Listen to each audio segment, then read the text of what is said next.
Grand Prix de Monaco, le Grand Prix de tous les superlatifs, anachronique, dangereux, excitant. C'est la course que tous les pilotes de Formule 1 rêvent de gagner au moins une fois dans leur carrière. Il fait partie de la triple couronne, ce Grand Prix de Monaco, avec les 24 heures du Mans et les 500 miles d'Indianapolis. C'est la course à remporter.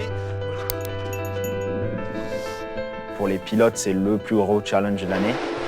Leclerc qui essaye de faire l'extérieur sur Norris. Oh, et ça s'est touché. C'est super spécial pour moi parce que c'est la ville où j'ai grandi. Je connais tous les endroits de Monaco et y passer en Formule 1 à des vitesses un petit peu plus rapides que celles du bus, c'est vraiment spécial. Il a bien fait de se jeter là, Charles Leclerc. Jeté. Tout peut arriver à Monaco. C'est ce que j'aime, moi, à Monaco. Toujours très, très glamour, pas le droit à l'erreur. C'est ce que j'adore sur ce circuit. On est toujours avec Charles Leclerc dans la montée en direction du casino maintenant. Il est parfaitement placé.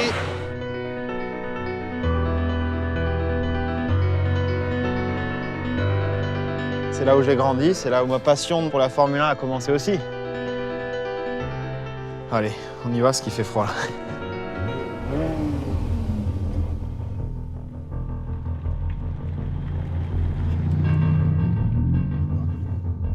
Monaco, c'est le Grand Prix des Grands Prix. Quand on parle de la Formule 1, on parle des Grands Prix. Le premier Grand Prix qui te vient dans la tête, c'est Monaco.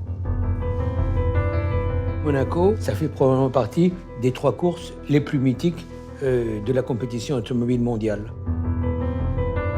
Il y a une ambiance absolument incroyable, bien sûr, avec le port, les bateaux. Le Grand Prix de Monaco, c'est pas que je l'aime, c'est de l'amour fou. C'est un circuit complètement atypique. C'est un circuit où on rêve d'aller, c'est une course qu'on rêve de faire, c'est une course qu'on rêve de gagner. Tu cours vraiment dans le cœur de la ville. Pour le pilote, c'était une expérience extraordinaire. C'est la course à remporter. Monaco qui se part de tous ses plus beaux atours, des centaines de kilomètres de rails, un circuit dessiné au cœur de la ville, le plus risqué peut-être de toutes les épreuves. Demain, Monaco accueillera son 78e Grand Prix de Formule 1. La principauté va devenir le temps d'un week-end le centre du monde sportif. Là, ça bouge beaucoup à Monaco pour toute la préparation du Grand Prix, avec les tribunes qui, de semaine en semaine, se construisent ultra rapidement. C'est toujours super impressionnant cette phase-là du Grand Prix parce que je vis à Monaco depuis tout petit. Je connais Monaco, la ville, mais il y a aussi toute cette préparation jusqu'au Grand Prix où on voit la ville se transformer en un circuit de Formule 1. Chaque année, Monaco renouvelle un tour de force. Les rues de la ville deviennent circuit de Formule 1. Le plus mythique, le plus glamour, le plus regardé au monde. Radio Monaco. Made in Monte Carlo. Le Rocher dans les starting blocks, il attend d'ici quelques jours la livraison de son circuit de Formule 1. Début pour la principauté de sa grande métamorphose.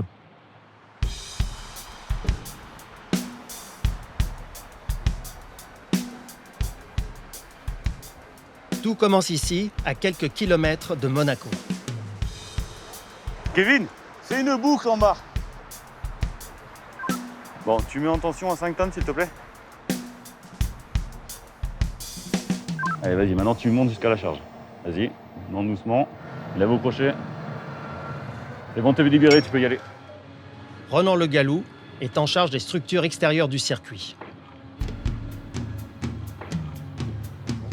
Voilà à quoi il ressemble encore. Des dizaines de blocs de métal éparpillés sur ce terrain vague. En fait, ce que vous avez derrière, donc, ce sont les stands, tous les stands.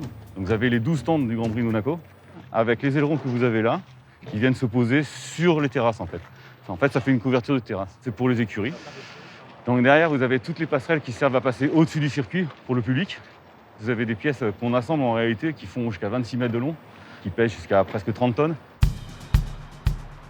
C'est un circuit qui se monte et qui se démonte. C'est un puzzle. C'est le Lego du circuit de Monaco. Du gros Lego pour adultes. Voilà. Les éléments les plus précieux de ce casse-tête géant, ce sont ces 16 structures aux vitres teintées. Elles vont abriter un lieu stratégique, la direction de course. Le problème, c'est ces vitrages. Je vais vous montrer pourquoi, vous allez vite comprendre. C'est qu'en fait, les modules sont assemblés l'un contre l'autre. Si jamais vous venez toucher là, c'est fini. Si on le casse, c'est 1 mois et demi de délai. Sans direction de course, c'est assez compliqué de faire un Grand Prix. L'étage qu'on a démonté aujourd'hui, c'est cet étage-là, voilà. C'est toute cette pièce-là qu'on a démontée, stockée sur les camions, voilà, pour pouvoir monter ce qu'il y a dessous, ici. Il reste un camion à charger avec les 2 bouts d'escalier qui correspondent à cet étage. Et pour aujourd'hui, on aura tout fait dans les temps. Prochaine étape, le transfert en convoi vers Monaco. En principauté, le Grand Prix est une affaire d'État. Au palais, dans la tour de l'horloge, le bureau du prince Albert II.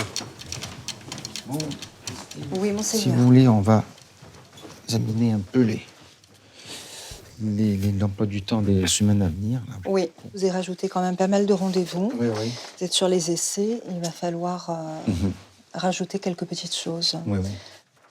Cette année, pour la première fois de son histoire, le circuit de Monaco accueille 3 compétitions. Grand Prix historique et pour l'e-prix, je pense que tout est assez bien calé. Oui.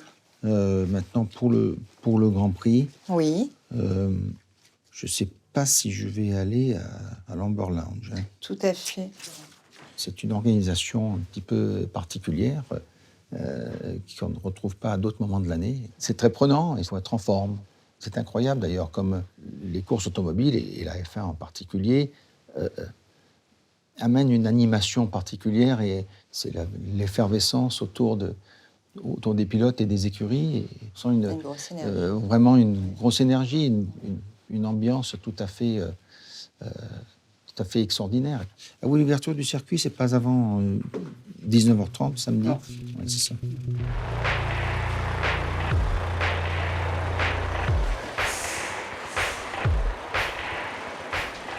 Plus de 100 tonnes de matériel en route pour le port de Monaco,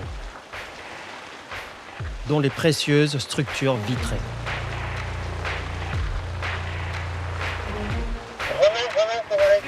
Oui, Alex. Est-ce que tu veux qu'on mette les barrières le long du camion ou tu veux qu'on laisse la bande de... Nid de poule, balcon un peu bas, travaux en ville, tout a été comblé et vérifié.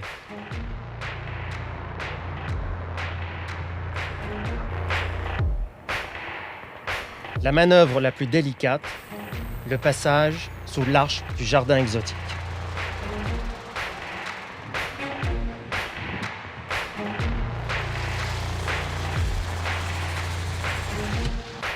Ils sont très fragiles, c'est du sur-mesure. Donc, la moindre rayure, c'est le drame.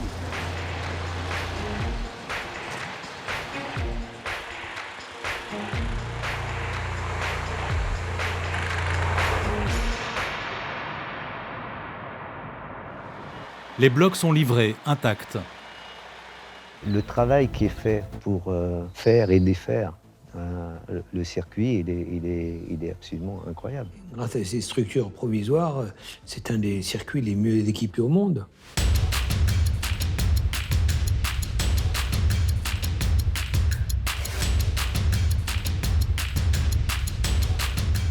Quand on commence à voir que le grand stand va être monté, c'est le signal que la saison à Monaco va partir.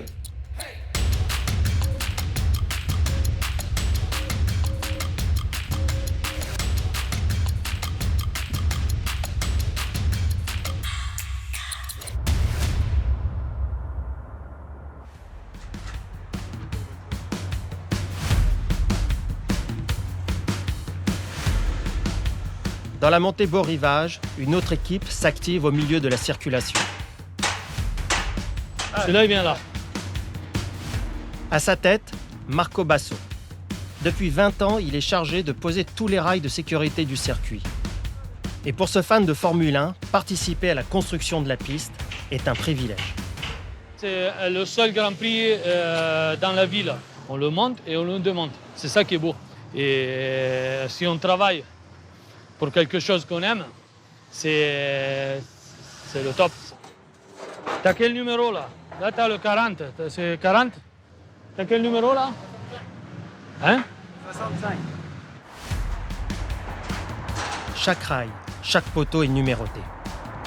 Monaco est quand même un circuit particulier, pour la bonne et simple raison que Le tracé est tel qu'il est en ville, avec des rails qui sont très proches de la piste. Sur un circuit comme Monaco, il n'y a pas de dégagement, donc il n'y a que des rails. Vous êtes souvent entre les rails, pour ne pas dire tout le temps, et donc la moindre erreur, vous allez toucher le rail. Et flirter avec les rails, c'est quand même quelque chose de très émouvant. On a des émotions à voir ces pilotes comme ça. On a finalement l'impression d'avoir des gladiateurs en train de courir sur ce circuit-là. Il est 21h. Pierre Pergola est chargé de goudronner le circuit. Fais gaffe avec la pige, là. Cette année, les 2/3 de la piste recevront un goudron neuf. Ces rues sont impactées avec des circulations assez denses tout au long de l'année et des circulations tout à fait variées. Donc bus, véhicules légers, véhicules lourds, des convois exceptionnels aussi. Ça va venir dégrader le revêtement et on ne peut pas se permettre de garder ce revêtement dégradé pour le Grand Prix. Dans cette épingle, les Formule 1 effectuent un virage de près de 180 degrés. C'est le virage le plus serré, le plus lent en Formule 1. Chaque centimètre est important au niveau du freinage parce qu'on est à des vitesses très basses. Et la moindre différence en termes de freinage, c'est beaucoup de temps perdu. Le plus important, c'est toujours la trajectoire du Grand Prix. Donc en fait, c'est ce qui nous guide dans nos travaux. Donc, ici, les formules viennent quasiment à la trajectoire là. Ça, c'est le vibreur où les formules passent. C'est clairement la trajectoire du Grand Prix qu'on essaye de reproduire au maximum avec les machines. Tous les ingénieurs de chez Ferrari reviennent ici pour reprendre les données du nouveau bitume. Ils les mettront ensuite au simulateur et on ira les essayer virtuellement avant de les essayer vraiment sur le vrai circuit.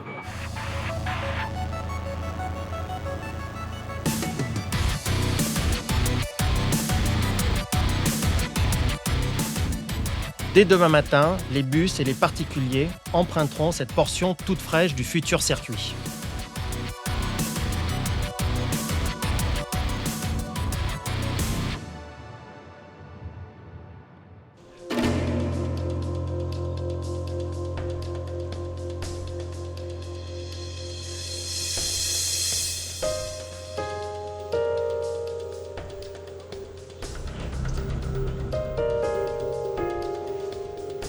Bonjour, donc je m'appelle Frédéric. Je serai votre guide pendant ces 2 jours de formation. Donc on devrait avoir Johan au numéro 38, Adrien le 32 et Jacques Zoé 26. On est bon? Allez, go! Zoé est l'une des 69 nouveaux aspirants commissaires de piste. Ils ont 2 jours pour convaincre l'Automobile Club de leur motivation et de leur capacité physique. C'est un grand jour aujourd'hui, là? Ouais, j'ai les jambes qui tremblent.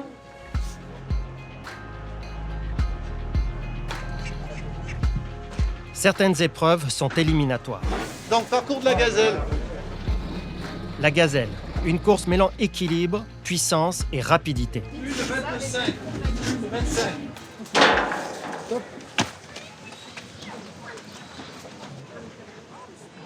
En tirant le chariot, c'est là qu'on se rend compte de « Ah, j'ai pas de force en fait ». On essaie de le tirer, puis c'est la galère. Et puis au moment où il faut prendre le pneu et le porter autour des plots, là c'était, le cardio était genre « Ok, on va y arriver ». 1,40. Ça va aller? J'ai pas mangé ce matin, grosse erreur. On prend ton saut.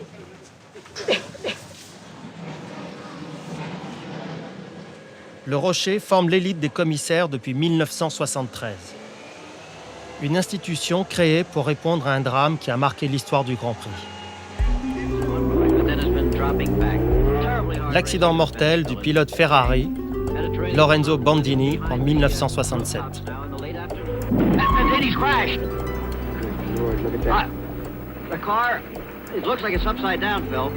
J'étais au poste de la chicane où ça s'est passé et nous étions 4 ou 5 ou 6 commissaires, plus un pauvre pompier avec un petit extincteur de 9 kilos, tout ça n'allait pas loin. Et Bandini a mis longtemps à être éteint. Et quand je suis devenu président, je me suis dit, tant pour ceux qui devaient intervenir et qui n'ont pas pu le faire en raison de la puissance des flammes, que pour des vies éventuelles à sauver comme ce pauvre pilote. Je me suis dit qu'on allait créer une école de commissaires. Alors j'ai été tout à fait surpris, ça a marché immédiatement. D'accord ? Quand vous pénétrez sur la piste, vous devez être vigilant. Toujours regarder l'œil sur le sens de circulation. D'accord ? 54 ans après l'accident de Bandini, les 600 commissaires qui seront au bord du circuit de Formule 1 vont devoir faire face au même scénario. Mais cette fois, lors d'une simulation.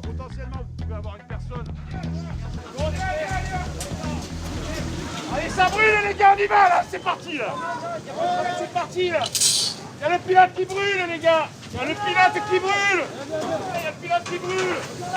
On était. C'est les meilleurs commissaires de piste du monde. Ils sont juste ultra efficaces. C'est une vraie armée, quoi. C'est des gens qui sont, super fans, super bien formés et puis hyper professionnels. Dès qu'il y a un accident, une voiture à déplacer en quelques secondes, c'est fait. Il y a un qui est par terre, il y a un collègue à vous qui est par terre, là, qu'est-ce qu'on fait là? Pompier au sol, pompier au sol là les gars, allez. On va aller les aider les gars, allez on continue, on fait les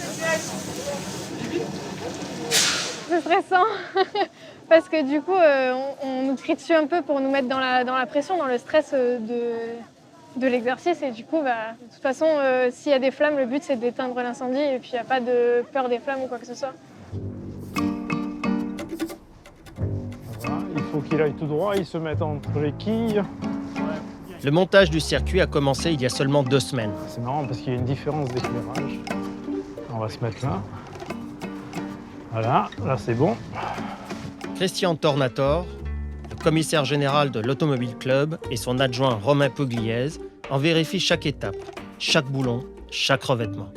Ici, c'est aussi l'échappatoire du virage numéro 1. C'est la zone où on récupère les voitures qui sont en perdition. Une zone sensible et une zone où il y a beaucoup d'accrochage, puisque c'est une zone où les concurrents essayent de se dépasser juste avant le freinage. Et au freinage, elles sont à 290 km/h. C'est le célèbre virage de Sainte-Dévote, le virage numéro 1. Elles peuvent rater le freinage ou être touchées et déviées, ce qui fait qu'il n'y a plus qu'une seule sortie, qu'une seule issue, c'est l'échappatoire, qui va jusqu'au fond en fait. Là, ils peuvent encore tourner et faire un demi-tour sur place et repartir dans l'autre sens.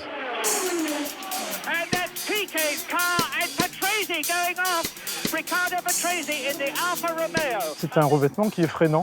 Si vous posez le pied et vous poussez vers l'avant, vous apercevez que vous êtes bloqué. Donc c'est important et ça ne s'est pas dégradé au travers des années. Ça fait déjà 3 ans qu'on a ça, je crois. Il peut rouler, hein.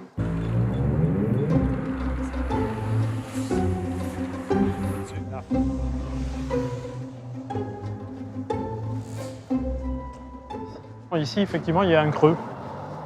Il y a un creux à cet endroit-là. Au niveau de la liaison, il y a une petite cuvette, on va dire. Alors, comme c'est une zone où les voitures sont en appui et en réaccélération, ça peut être pénalisant pour les compétiteurs. Donc, il va falloir reprendre ce joint. Parce que là, ça repart très fort. Et c'est tout en accélération jusqu'au sommet de l'avenue d'Ostende.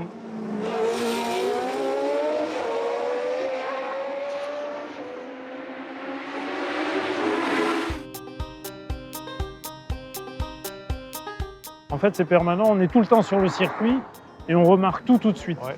Alors, on met les vélos à gauche ? Oui.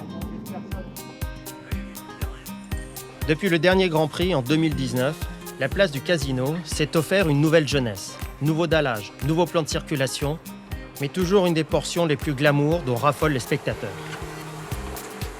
Ils sont à 280 km/h au sommet de la côte. Donc là, ça doit être à 240, on va dire. Et là, ils ralentissent avant d'attaquer ce virage qui est en léger banking. Vous remarquez qu'il est en pente, donc en contre-pente pour les concurrents, et avant de plonger dans la descente des Spélugues. Pour les pilotes, le nouvel aménagement de la place ne change pas grand-chose. En revanche, Christian et Romain doivent s'assurer qu'en tribune, le spectacle soit total. Ces magnifiques palmiers qui font presque une dizaine de mètres sont dans l'alignement de la vision des spectateurs qui sont installés dans la tribune. Donc on va être obligé de les faire enlever.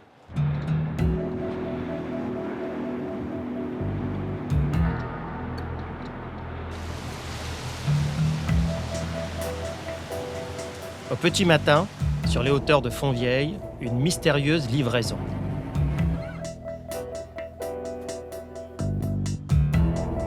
Un cadeau pour le prince Albert II. Une Ferrari inestimable s'apprête à rejoindre la collection privée de voitures du souverain.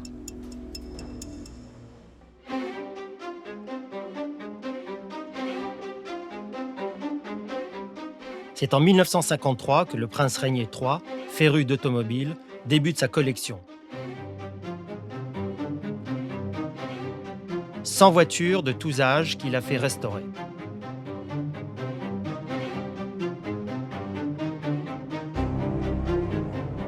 Dans quelques instants, Charles Leclerc va offrir au prince Albert II cette voiture qui lui tient à cœur. Je me disais qu'après, en fait, ce qu'on avait envie de faire, je vais peut-être en avoir encore une plus ancienne. D'accord. Et de mettre les trois à côté pour voir l'évolution. Super. Ça serait sympa? Ouais. Ouais. Ah ouais, ça serait super. Allez, 1, 2, 3. On va arracher l'aileron. Voilà. La SF90, la Ferrari avec laquelle Charles Leclerc a remporté ses 2 premiers Grands Prix en Formule 1.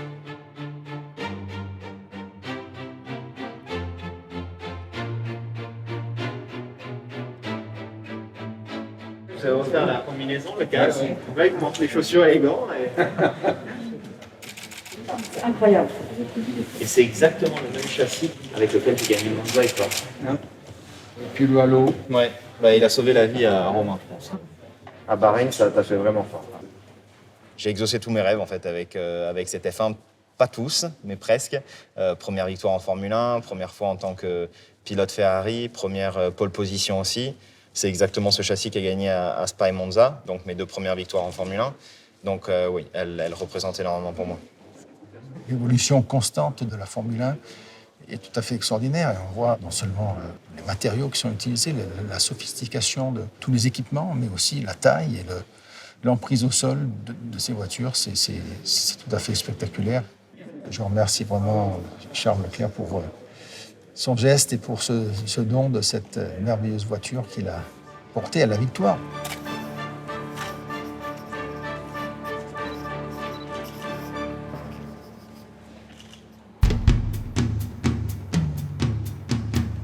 À 2 jours de la première course de la saison, une portion du circuit s'apprête à sortir de l'ombre. Le tunnel. C'est la portion la plus rapide du circuit. C'est aussi la seule portion couverte de tout le championnat du monde. Alors, il faut l'éclairer. Le tunnel, c'est toujours super impressionnant parce qu'on passe de la lumière du jour à dans le tunnel où c'est très très très sombre. Et on a quand même un petit moment d'adaptation avec les yeux, mais ce qui choque le plus, c'est quand on ressort du tunnel et qu'il y a vraiment la lumière du jour, et là ça éblouit toujours, donc on a toujours un petit moment d'adaptation. Quand on sort à 200, 280, 270 km/h, il y a pas mal de mecs qui s'écoulent pendant cette adaptation.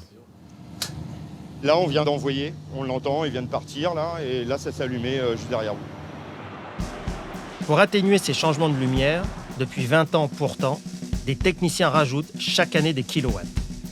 Ok. Après, c'est toi qui l'oriente. Par là. Ok. Pierre Eligène dirige ce chantier. Au début, il faut de la puissance parce qu'ils sortent du soleil. Donc il faut qu'ils retrouvent un niveau de puissance là. Et à la fin, c'est avant qu'ils aillent reprendre le soleil, on leur remonte la puissance gentiment. Il ne faut pas éclairer les pilotes, surtout pas. On cherche à donner un niveau de lumière devant le pilote. Cet éclairage supplémentaire, c'est l'idée d'un pilote, Alain Prost. Quand on rentrait dans le tunnel, il y avait un trou noir, mais vraiment trou noir. Et il y a eu une fois ou deux la sortie du portier, une voiture en tête à queue, etc. Même si vous faites confiance au commissaire, c'était pas possible de l'avoir. Donc on avait demandé une lumière déjà au moins à l'entrée, quoi. Parce qu'une fois que vous êtes dedans, c'est différent.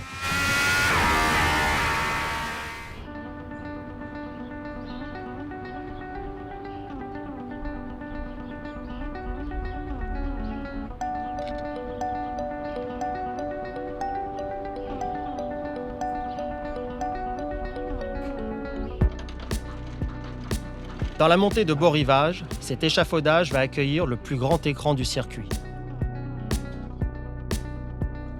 160 mètres carrés, visible en plein jour à plus de 300 mètres. Il permet aux spectateurs des tribunes et aux invités sur les balcons de ne rien rater de la course et de ses péripéties. Des images que près d'1 milliard de téléspectateurs regarderont le jour du Grand Prix de Formule 1. De l'autre côté du port, les techniciens de ce grand show viennent d'arriver. Dans les fly gris, là, ils y sont. Machinistes, régisseurs, ingénieurs du son, truquistes, caméramens, câbleurs, monteurs, réalisateurs, chefs de car, ingénieurs vidéo, opérateurs son, switchers, opérateurs ralentis. Ils sont 110. Jean-Julien Michéo coordonne ce qui sera cette année encore l'une des 10 meilleures audiences mondiales. Le Grand Prix de Monaco est retransmis dans 70 pays. L'enjeu, c'est d'installer donc ces 50 caméras sur le circuit. Toutes les positions bleues, c'est où il y a les caméras. Dans les stands, si vous pouvez compter, il y a déjà 22 caméras sur 250 mètres. Sur des praticables, sur des pratos, sur des toits d'immeubles, avec des structures bien différentes, des accroches bien différentes, toujours avec de la sécurité, pour filmer au mieux toute l'histoire du Grand Prix, quoi. De l'image, bien sûr, et du son. Ça se passe bien. Nickel, prépare, tranquille. La Formule 1, pour certains passionnés, c'est la symphonie des moteurs, et pas seulement. Alors, il faut un matériel de pointe pour ne rien rater. Grâce à ça, on entend aussi le bruit, pas que du moteur, on peut entendre le bruit du freinage. Quand il y a des têtes à queue, on entend les pneumatiques. Et bien sûr, le bruit de la voiture qui est exceptionnel. Donc le but du jeu, c'est que les micros soient au plus proche du circuit. Ils ont 2 jours pour installer caméras et micros tout au long de la piste.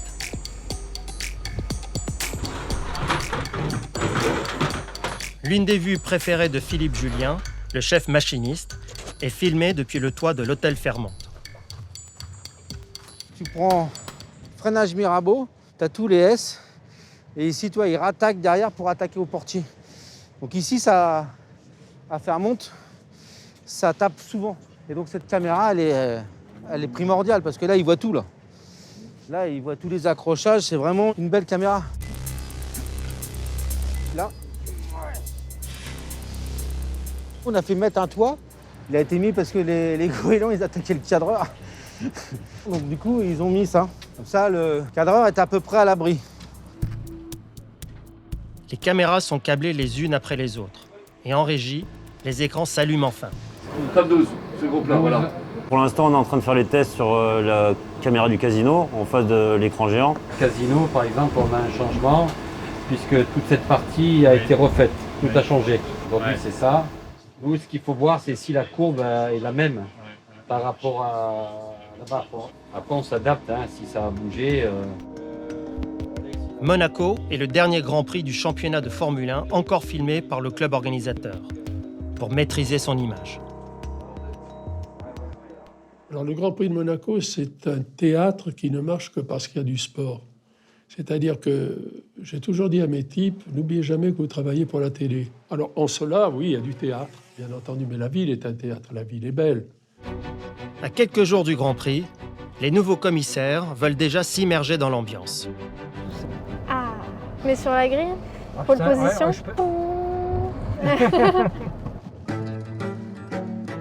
La grille de départ, la piste et les tribunes qu'ils découvrent pour la première fois. Waouh! On est bien là! Mais franchement, t'as une vue de ouf ici. Et plus loin, les stands, où leurs héros prendront bientôt place. Oh, mais non! Waouh! Welcome to the Monaco Grand Prix. Lights out, all the way we go. Good start from Hamilton. Got to hand it to Leclerc. That was pretty smart. Yeah! What a race! Ah non, c'est génial, franchement, trop bien. Ça fait briller les yeux un peu, on est là, waouh, Monaco quoi. Et coup de chance, la petite bande croise la route de Romain Pugliese, l'adjoint au commissaire général. Première fois? Ouais. Pour le commissaire, ouais.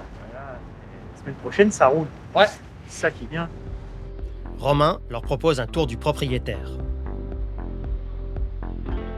Allez, hein. Là, c'est au bon moment. Là, c'est au Oh là là. Chaque écurie s'installe comme ils veulent. Hein. La moquette, les cloisons, les encadrements, tout. Ils décorent. Ils font Mercedes, je sais qu'ils mettent des planches en bois sur les escaliers. Oh là là. Quelque chose de vraiment propre. Et voilà, mais le plus beau, c'est l'étage supérieur. Et ça sera pouvoir faire de la utilisation. On a l'impression de rentrer dans un autre monde. Ah mais clairement. Ah là, c'est coulisses. Hein. Ah ouais, parce qu'on peut pas faire mieux. Verstappen, il s'était montré ici. C'était moins Oui, gênant. FP3, ouais. Oh, il a tapé Verstappen. C'est le pire moment parce qu'il reste moins de 10 minutes dans cette séance et sa voiture, eh bien, il vient de la foudroyer. Premier accident majeur ce week-end à Monaco et c'est Max Verstappen. Bah, il a tapé, c'est ça, ouais. Ça a tout foiré, et après, il s'est planté là. Voilà. C'est fou.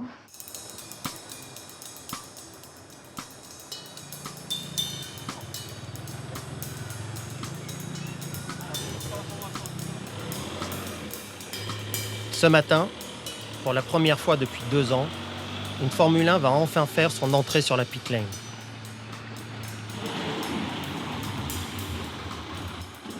À 59 ans, Frédéric Lajoux est un pilote amateur privilégié. Salut la team. À 1 mois du Grand Prix, il va s'offrir le luxe de conduire sur le circuit mythique. Ces mécaniciens italiens Oh, le bébé. Piano che dorme. Faut pas la réveiller, attention. lui livrent ce nouveau jouet, une Arose modèle 1978.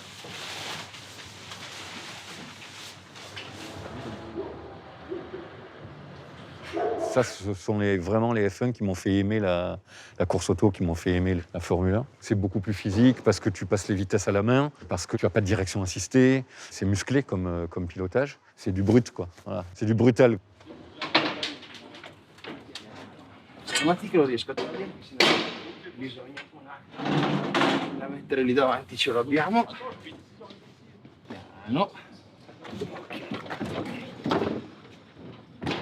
Brum, brum. Pour piloter la voiture de ses rêves, le Monégasque a déboursé avec un associé la somme de 300 000 €. Prendo il muso? Andrei qui? Sì, perché sono malato. La signature qui est là, c'est la signature de Riccardo Patrese, qui était le pilote de la voiture à l'époque. Riccardo Patrese, 256 courses disputées entre 1977 et 1993. Patrese, une longue carrière, marquée par une victoire rocambolesque ici à Monaco en 1982. Sur la ligne d'arrivée, il pensait être 4e. Il ignorait l'abandon des 3 voitures devant lui, dont 2 en panne d'essence. Frédéric Lajoux ne s'est pas engagé dans cette course amateur pour briller comme Patrese, mais plutôt pour honorer la mémoire d'un autre pilote. Antoine Hubert, le grand espoir français. Il partageait la vie de sa fille Julie, quand il décède tragiquement à l'âge de 22 ans sur le circuit de Spa en 2019. Quand tu vis un truc comme ça, tu vois plus les choses de la même manière. Et je roule pour rouler. Je veux être sur la piste, je veux rouler sans me coller de pression, sans me fixer d'objectifs. Voilà. On verra. C'est pas important. Ça l'est plus en tout cas. Dans cette course pour Antoine, Frédéric Lajoux a reçu le soutien de la grande famille de la Formule 1. Charlot, ça va toi? Super. Charles Leclerc était l'ami d'enfance du pilote français. Tu roules avec ça? Avec ça, ouais. C'est incroyable. Ouais. Ça envoie du lourd. Hein. Ouais. Et toi, tu fais ça plus maintenant pour jouer ou quand même tu fais les tests et... Sincèrement, depuis l'accident d'Antoine, je me dis, bon, prends du plaisir, amuse-toi, et puis je roule pour lui, voilà, et puis je me mets moins d'objectifs. Et après, tu veux monter dedans pour voir? Non. Ah bah une voiture comme ça, j'ai pas de conseils à donner. Juste de faire attention parce que j'imagine que ça doit être un peu chaud à conduire ce genre de voiture. Et prendre plaisir, je pense que c'est le plus important.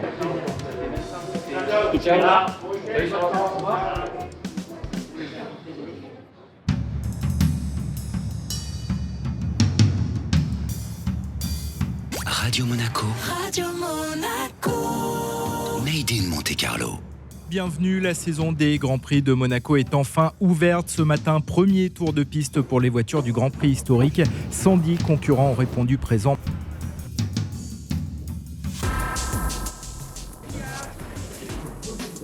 Un mois avant le Grand Prix de Monaco, la Principauté accueille des courses amateurs dans des voitures de collection. Des années 50 jusqu'aux Formule 1 des années 80. Toutes pilotées par ce qu'on appelle ici des gentlemen drivers. Ce Grand Prix historique est aussi une répétition générale, un test grandeur nature avant la Formule 1. Le fait d'avoir une épreuve avant le Grand Prix de Formule 1, ça nous permet justement d'abord de nous remettre dans les conditions de course, parce qu'on ne fait que ces courses-là, donc on n'est pas des spécialistes. Donc si on a des épreuves qui précèdent, c'est quand même plus facile. La 12e édition du Grand Prix historique commence dans 2 heures. Attention, le circuit sera fermé à la circulation à 9h30 ce matin. Réouverture prévue à 19h30.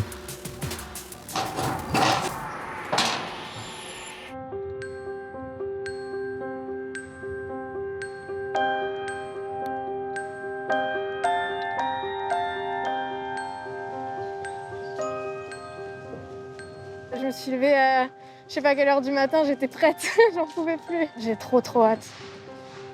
Zoé est la seule femme de son équipe. Bonjour. Ça va? Bon, les gars et mademoiselle, parce qu'on a la chance d'avoir une mademoiselle avec nous cette année, on va mettre le poste en place.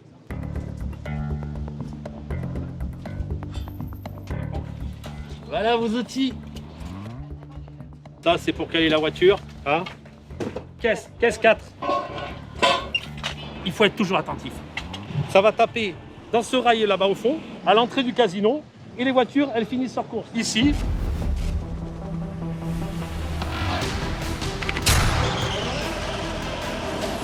Vous arrivez boulet de canon dans la montée de Sainte-Dévote. On doit arriver dans les 250, 270. Et ensuite, là, on passe de la montée à une descente. Donc encore une fois, la voiture devient plus légère. Ces 3 changements de niveau ont une répercussion sur l'adhérence de la voiture. Et ça, encore une fois, il faut l'anticiper. Ce changement de pression dans le volant, il faut le connecter avec l'accélérateur parce que sinon vous perdez l'arrière. Donc, il ne faut pas que tu oublies, ici, c'est du pile ou face. Autant on n'a rien pendant 4 jours, autant on se retrouve avec 22 voitures encastrées. Si ça tape vraiment fort, tu vas voir, il va avoir vite le drapeau rouge, on intervient. Voilà. Tu vas voir que notre vie de commissaire, pourquoi on est là depuis autant d'années et pourquoi on est plusieurs générations ici. Voilà.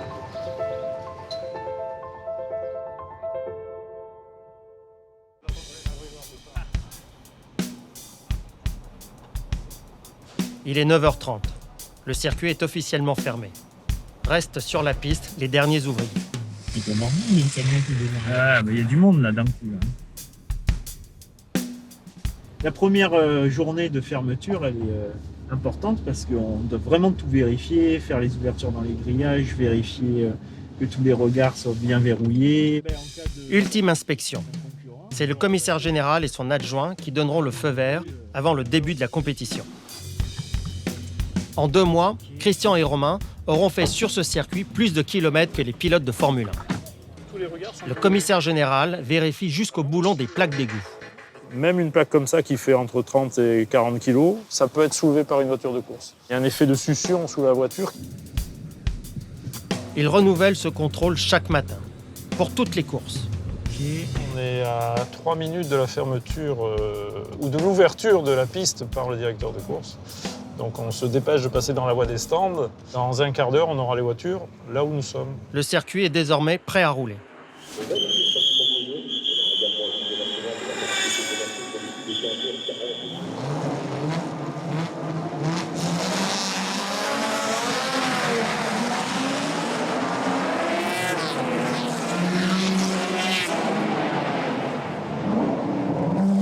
C'est un kiff total, quoi.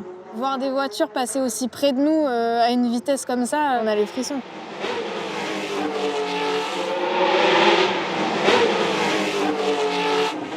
Justement, pendant les essais, un tête-à-queue.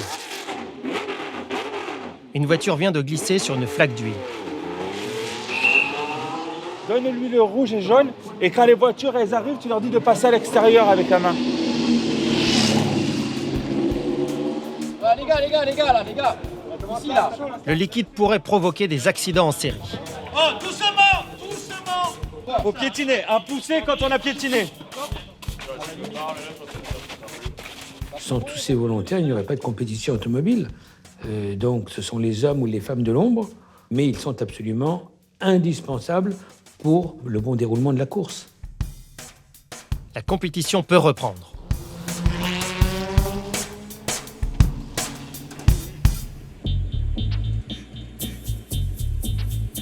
Et au milieu des curieux, un visage connu, Charles Leclerc. Merci.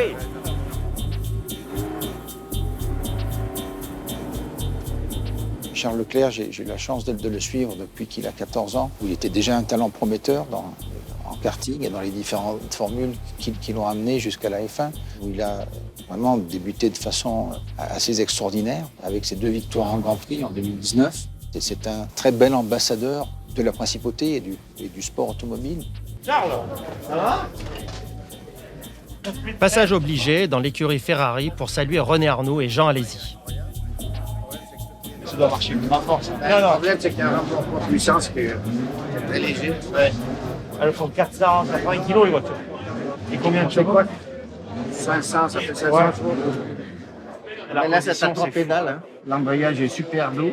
Le volant est vachement agréable. Et la boîte Ferrari, c'est hyper doux, hyper facile. Le jeune pilote admire ses anciens bijoux de la F1 à la pointe de la modernité il y a 47 ans. C'est magnifique. C'est une époque complètement différente que celle d'aujourd'hui, mais bon, c'est tout aussi beau.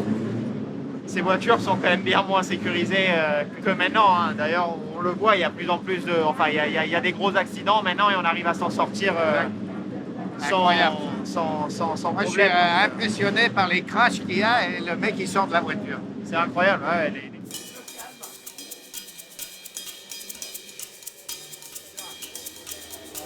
Les 3 pilotes totalisent plus de 25 Grands Prix de Monaco. Un circuit toujours irrésistible. Monaco, c'est particulier. Après, je pense pour tous les pilotes, c'est particulier. Moi, je dirais que c'est unique. Il n'y a qu'un Grand Prix comme ça. Monaco est quand même un circuit où le pilote peut faire la différence, mais il ne fera pas la différence au sens où j'ai la moins bonne voiture et je vais gagner le Grand Prix. Ça marche pas. Par contre, il pourra faire la différence en qualification pour aller gagner 1, 2 ou 3 places supplémentaires. Là, le pilote et son ressenti et sa capacité à gérer ses millimètres de piste, là, ça peut faire la différence. Il faut s'appliquer, il faut provoquer, il faut imposer le rythme à la voiture, que sur d'autres circuits, on a une conduite qui est complètement différente. Il y a beaucoup de boss, ce qui donne un caractère à la piste. Et nous, on adore ça. En tant que pilote, on a toujours envie de pousser nos limites. C'est 78 tours et c'est la course la plus longue de la saison. On sait que le pilote, il a tellement envie de gagner Monaco. On sait que l'équipe en a besoin. On sait que c'est une sensation géniale. En plus, le contexte, aller au podium, c'est vraiment top. Et donc, on souffre, vraiment. Ce n'est pas un Grand Prix de haute technologie ici, non? Ici, c'est vraiment le pilote qui fait la différence. Pour ce premier week-end de course à Monaco, un mois avant la Formule 1, Jean Alesi et René Arnoux pilotent la Ferrari de Niki Lauda, un châssis de 1974. Oh, brilliant start by Alesi. Quand on conduit une Formule 1 dans la ville, avec autant de puissance, avec autant de virages sans visibilité, il faut presque tout oublier de ce qu'on fait sur un circuit normal et rentrer dans ce style de pilotage qui est vraiment typé Monaco. Vous êtes tout le temps en éveil. Moi, j'ai encore des boules dans le dos, j'ai des trucs au coude, les changements de vitesse, c'est plus de 2000-3000 changements de vitesse par course. Enfin, c'était avec l'embrayage, c'était extrêmement compliqué. Donc oui, c'est un Grand Prix complètement à part. 18 tours au programme, pour le plaisir d'anciens champions et de gentlemen drivers. Oh, he's hit it! He's hit it! And into the wall! 15 tours seulement pour Jean Alesi, poussé contre le rail par un concurrent. Mais la star française n'en a pas pour autant fini avec Monaco.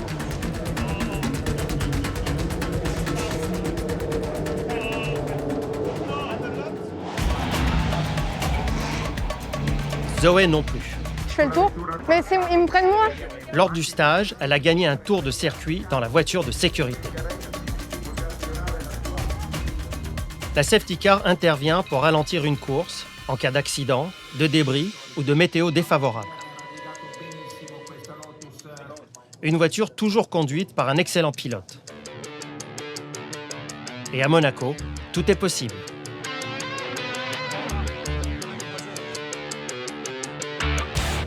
Là, tu es traitée comme une princesse ici. Ah ouais. 2 tours et une leçon de pilotage.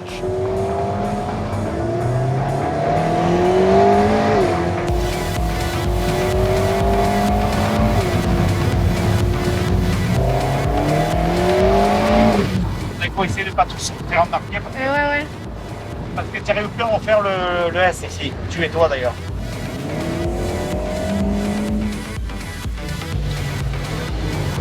Il ne faut pas hésiter de couper, ça aide à la voiture à tourner.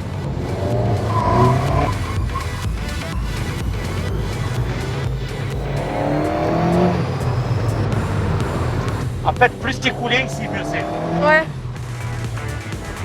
Parce que dès que tu commences à mettre des coups de volant, des coups d'accélérateur, tu vas pas loin. Bah c'est sûr que accélérer en tournant, ça n'a jamais marché. Hein. Non.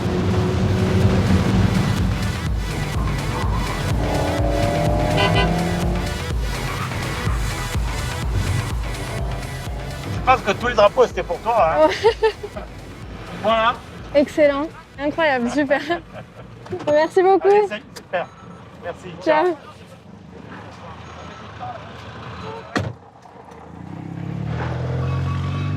C'est génial, franchement, il a envoyé de malade, Jean Alesi. Ça aurait été bien. À la sortie du tunnel, tu sais, il a pris les vibreurs à fond, genre collé au rail, quoi. Ouais, voilà, après la chicane et après bureau de tabac, il a tracé sur les vibreurs. Ah, c'est un truc de fou. Genre, je suis passée près du rail, c'était trop bien. Oh là là.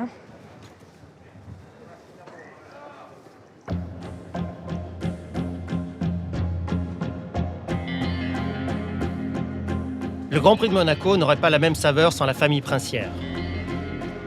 Après Régnier III et la princesse Grace, le prince Albert II fait honneur dès qu'il le peut au circuit et aux pilotes. René, un jeune pilote. Voilà. Il est bien pour un jeune. Hein. Je ne me rappelais pas que le tunnel il était aussi fermé à la sortie. Ouais. Et qu'on allait aussi vite dedans. Je ne veux pas dire, mais il t'a mis la pâtée. Hein. Alors, ça fait 31 ans qu'il n'a pas roulé sur la piste. Non. Ah oui. 89. Mais vous n'étiez pas né, monseigneur, vous ne pouvez pas vous en rappeler, vous n'étiez pas né.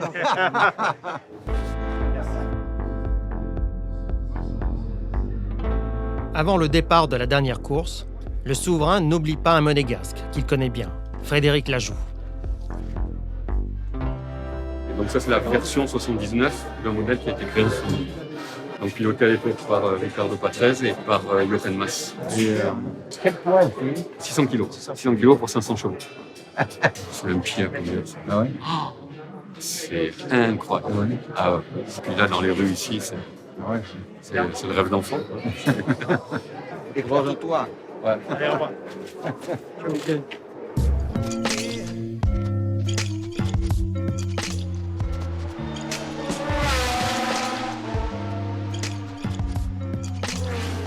C'est la première fois que le pilote amateur se remet en piste depuis la mort d'Antoine Hubert, l'ancien compagnon de sa fille. Ryan ? Viens mon petit chéri, viens on va faire une photo. Pour cet hommage, sa femme Claire est venue le soutenir. Viens mon petit mari. Ah ouais, c'est beau ça. C'est beau ça ? J'ai mal au ventre. Toujours la peur de l'accident au départ, forcément.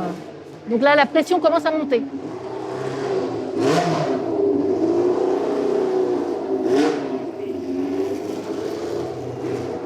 What a weekend for the 12th Monaco Historic Grand Prix. The cars from 1977 to 1980, and hopefully lots of entertainment for us in the next 18 laps. Le Monégasque s'élance de la 12e place.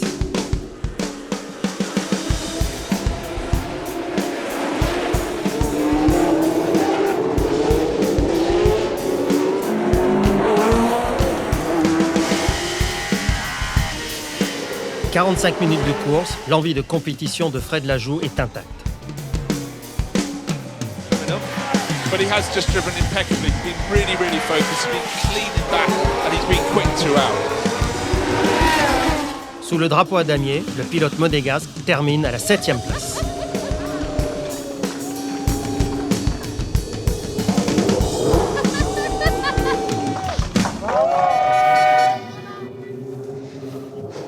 J'étais bien dans la voiture, tout allait bien. Mais je crois qu'il y en a un qui m'a aidé.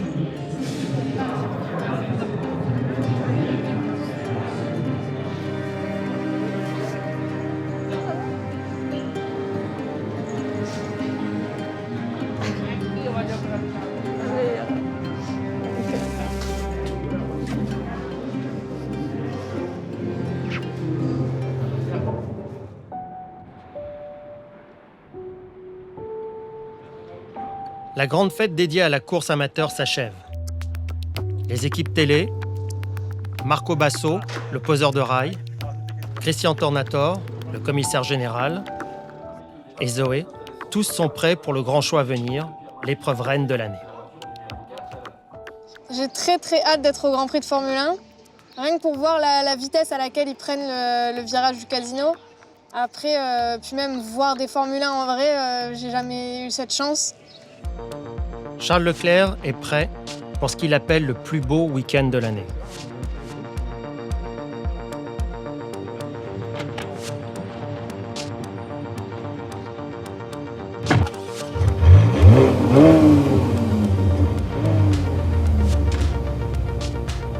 Entre deux Grands Prix, le pilote Ferrari lâche sa F1, mais jamais la Scuderia.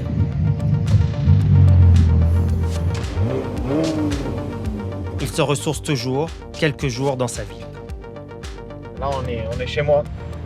On est chez moi. C'est pas exactement les mêmes rues que je prends en Formule 1, mais bon, c'est pas loin. Gagner ici, un jour, pour réaliser un rêve d'enfant. Mon souvenir le plus ancien, j'étais sur la terrasse de l'appartement de mon meilleur ami, qui était à la sortie de Sainte-Dévote, et on regardait les vrais F1 rouler en jouant aux petites voitures ensemble sur la terrasse. Et c'est vrai que je me rappelle rêver d'un jour être dans les vraies voitures cette fois. Et ce moment est arrivé.